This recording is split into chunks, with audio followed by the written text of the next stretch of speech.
Hi, I'm Katrina, and this is Boldly Challenging Ableism.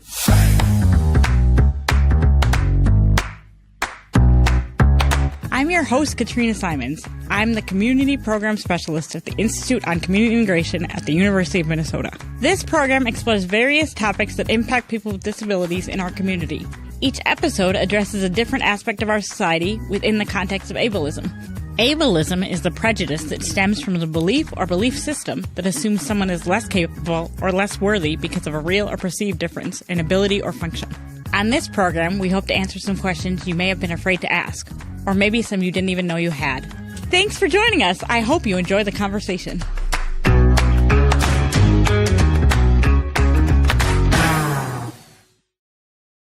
All right. Hi, everybody, and thank you for joining us on Boldly Challenging Ableism today.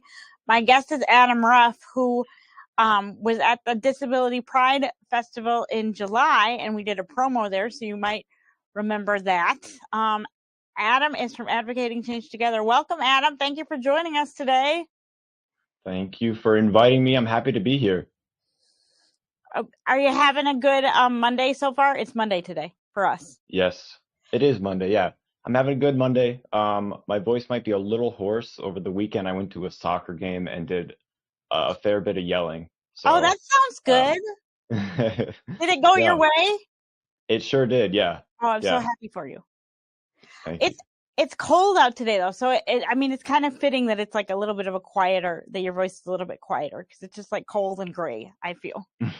Yeah. It's a very Monday-y Monday. Absolutely.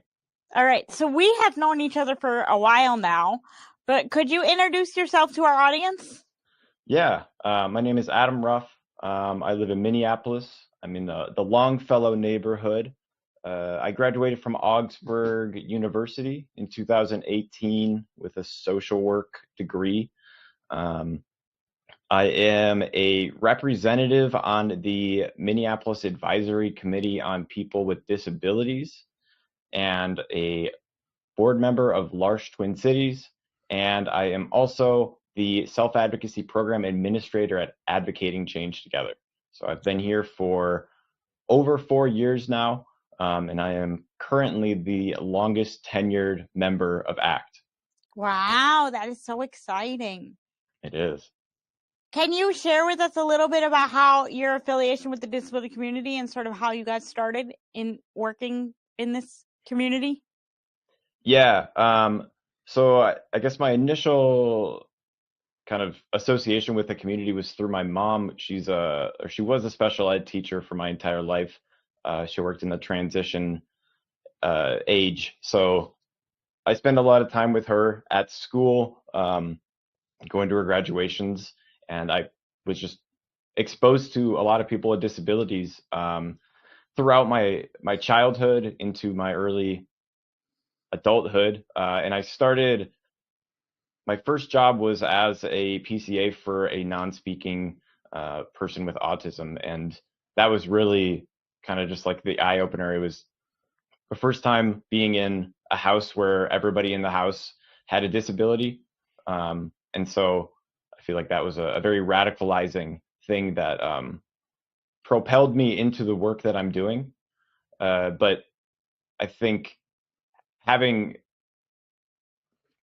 been introduced to the world of disability through my mom in the kind of like the school setting, I didn't have I felt like there was like a lot of distance between me and the disability community.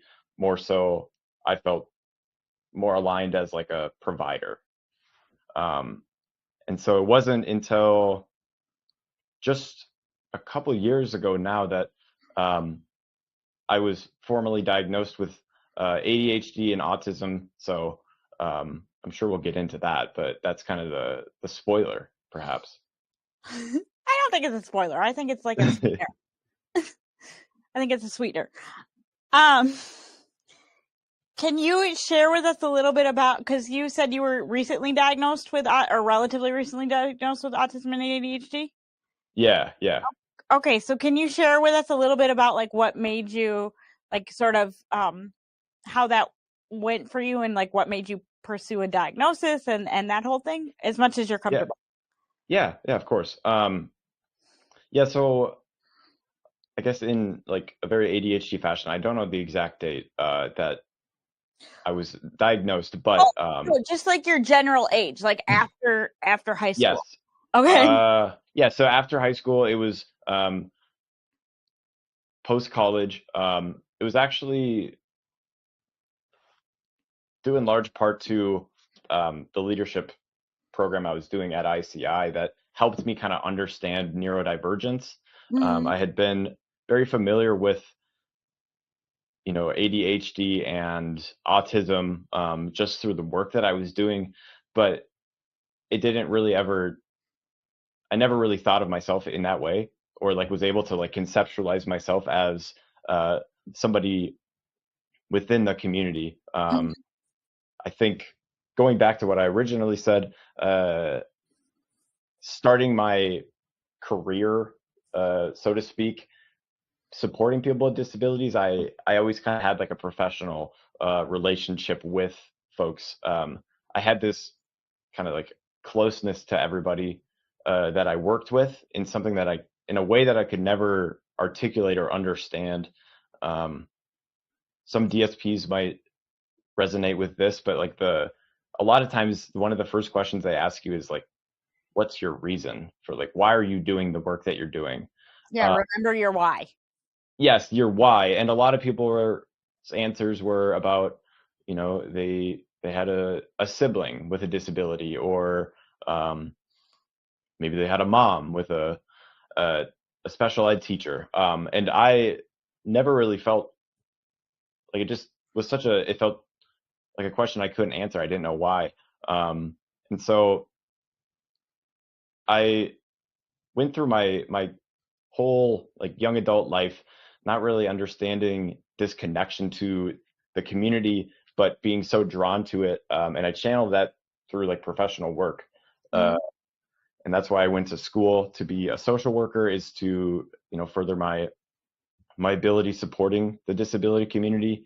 There was a while there where I didn't think I was going to go down the route of like the disability field, but it just kind of veered me into the direction of continuing on the path of being a disability, like supporting the disability community.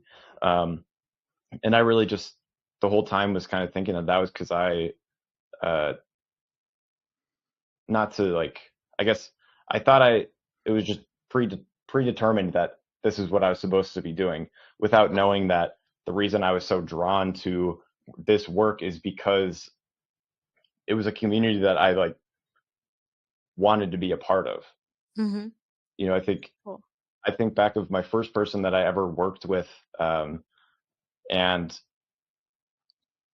the closeness I got with my, I guess, client. I hate saying that word. Was Now that I realize it, was like my first experience having like a disabled friend and being able to be in a disabled space and just like do whatever we wanted to do. Uh, Mm-hmm.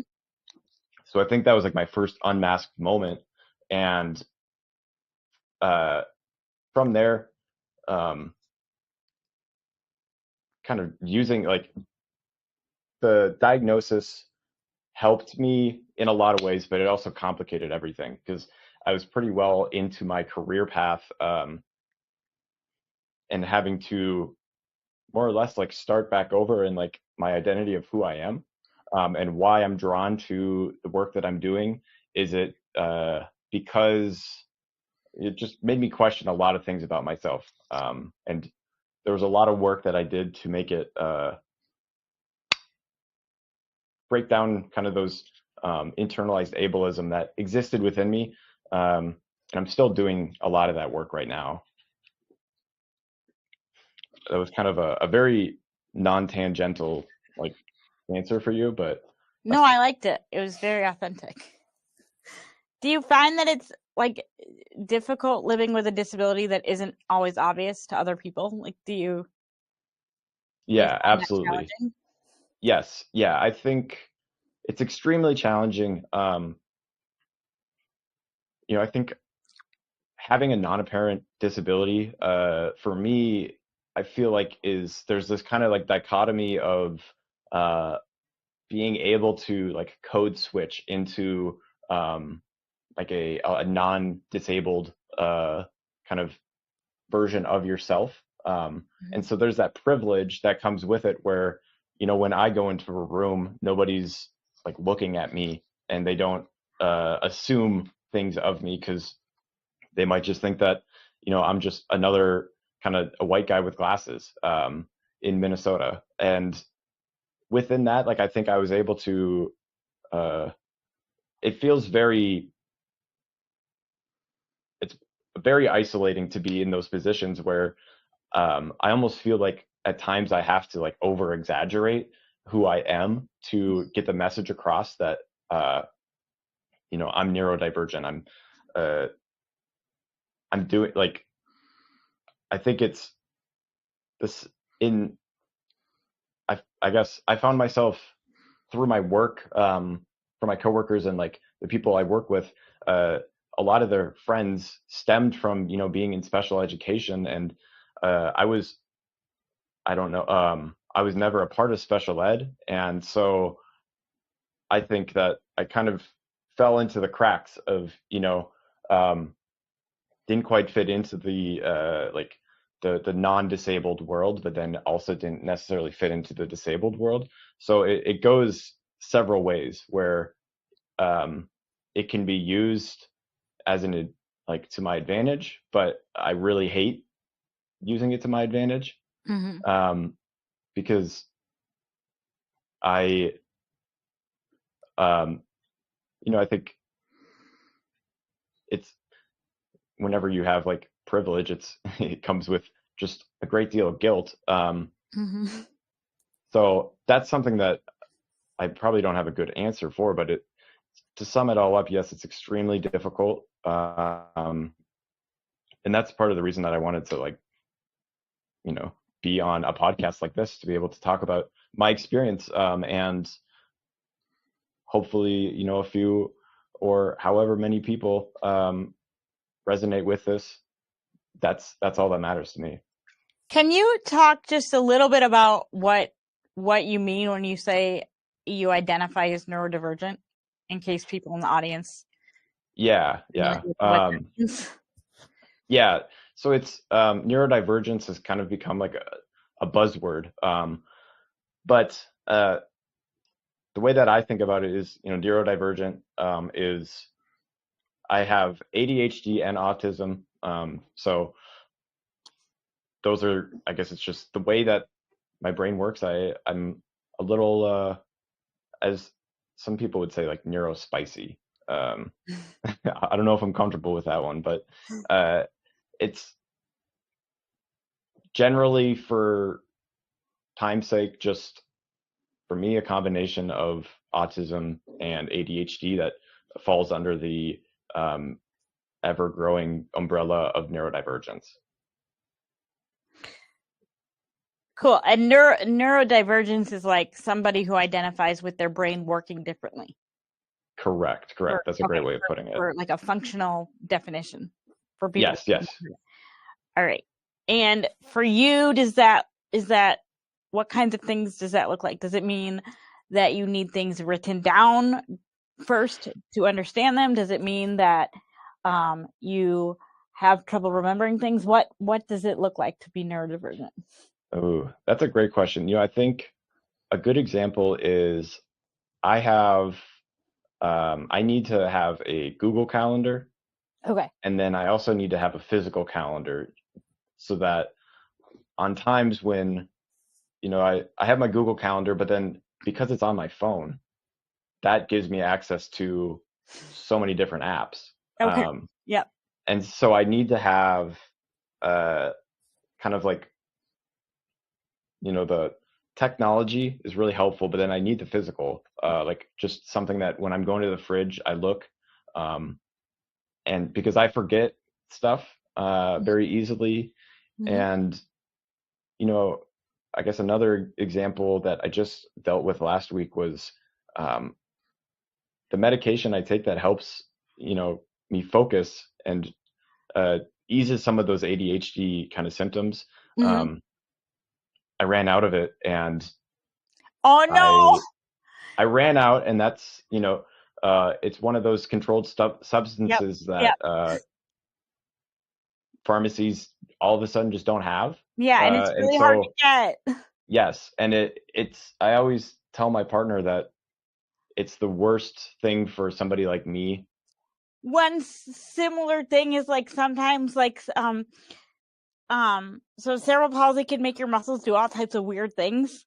And one of the weird things it can make them do is like not stop working. So not only do they not work correctly, but they don't relax so other people can like work with them. Mm-hmm. It's kind of like that. It reminds me of that. Like the worst people to have to go to extra work to get a med are the people that would have trouble remembering it to get the med because of the condition the med is supposed to treat. Right. Okay. Yeah. No, exactly. You would think that I could learn, but just the way that my brain works doesn't allow me to think in advance. So it goes down to, my multiple calendars. But then I also be monitoring how many pills I have. Yeah. So that's just one of the several aspects that makes it challenging to kind of be as productive as I'd like to be. Okay. Also, but I just want to pick on you a little bit because I do not think it does not. That's not the way I think of it. I don't think you could learn. I think it'd be like people telling me like I could learn to walk. Like obviously I can't because I've been in a wheelchair for a long time now and I could never. So no, I wish that you would. I mean, I understand how it's frustrating for you and how you'd like to be able to know how to do it, but I wouldn't think that. Yeah. Okay. I mean, I think that maybe that's an example of some of that internalized ableism that kind of keeps me feeling like it's a loop. Can you tell the audience a little bit about what Advocating Change Together is? Yeah. So Advocating Change Together is a self-advocacy leadership organization. We've been around since 1979. We were founded by self-advocates in Minneapolis who were frustrated with the way that society was set up, and it was right around the time of deinstitutionalization. Yeah. So they got together and they wanted to improve the lives, not only their lives, but everybody else with disabilities. So stemming from that, we've been around for, quite some time. And the work that we do, I like to say, is we do educational leadership mixed with kind of like community inclusion. And it kind of, that manifests in smaller settings with weekly educational disability justice classes, and larger scale things like our conference, Disability Power or Disability Pride Festival, Olmsted Academy. So we have larger things that we do, but then on a smaller scale, we also provide just kind of like community spaces for people. And there's a lot of work that we do. And, in my 4 years of being here, I think I've only scratched the surface of all of the work that we have done at ACT because we've been around for so long. Mm-hmm. And we've kind of existed throughout the evolution of technology. So I'm learning more and more about the work that we do each day. And aren't you guys the oldest self-advocacy institution in the Twin Cities, at least, and maybe in the state of Minnesota? Yeah, I think there might be one organization that I actually previously worked at that started in 1978, Southside Services. They're a provider, but okay, yeah, no, I have heard of Southside Services, but yeah. I think, okay, and I don't know if I'm not positive if I'm correct, but I think like from the very beginning, ACT's thing was like they're gonna be the disability advocacy organization that really puts the voice of people with disabilities first. Mm-hmm. Yes, and so their thing has always been giving the voice to the people that have disabilities and really embodying that nothing about us without us, right? Absolutely, yeah. Okay. And we reflect that in our current team. I don't know the percentage, but it's well over 50% of us identify as having disabilities, and our board is over 75% people with disabilities. So we like to practice what we preach, and kind of model the way that our organization runs with how we want the society to look as well. Yeah, I love it. So what drove you to want to work at ACT in the first place? The main thing was touching on what I said earlier, kind of having that what I would describe as kind of like a rigid relationship with the disability community, kind of being I felt that like being a DSP was like so ethics driven, where Right. I felt like I was like hanging out with people, but that's not allowed. And I think what was really attractive to me about ACT, Advocating Change Together ACT, was the first thing I did was the Disability Power Day. And I think just finding out about a place that was incorporating, aspects of what it looks like to like disability empowerment, was something that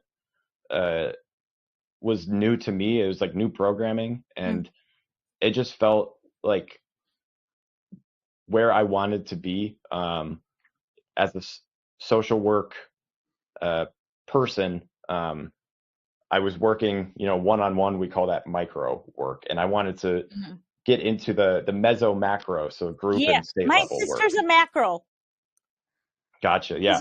Well, she's not a licensed social worker, but if she were, she would be a macro. Yeah. And so that was what really was exciting to me. I mean, to be honest, I didn't really know 100% what I was getting myself into at ACT. I was just interested in reaching a new audience at a larger level in kind of a more person-centered approach. Yeah, and had you had much exposure to like even the concept of disability empowerment before?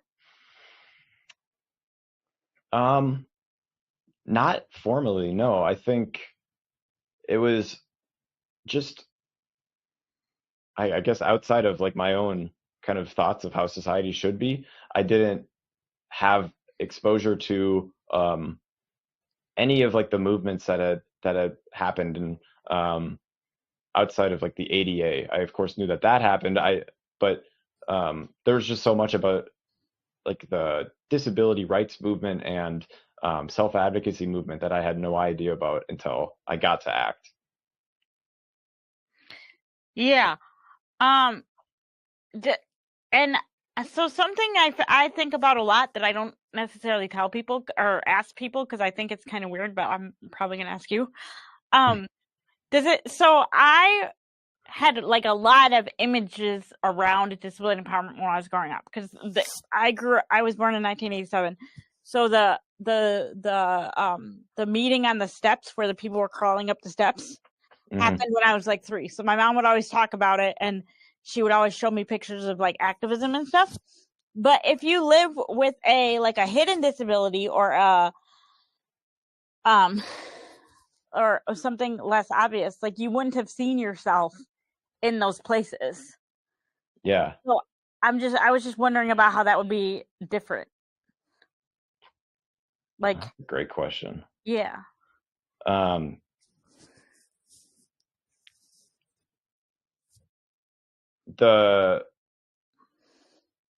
think not having that representation definitely played into how long it took me to kind of identify with everything. Where I think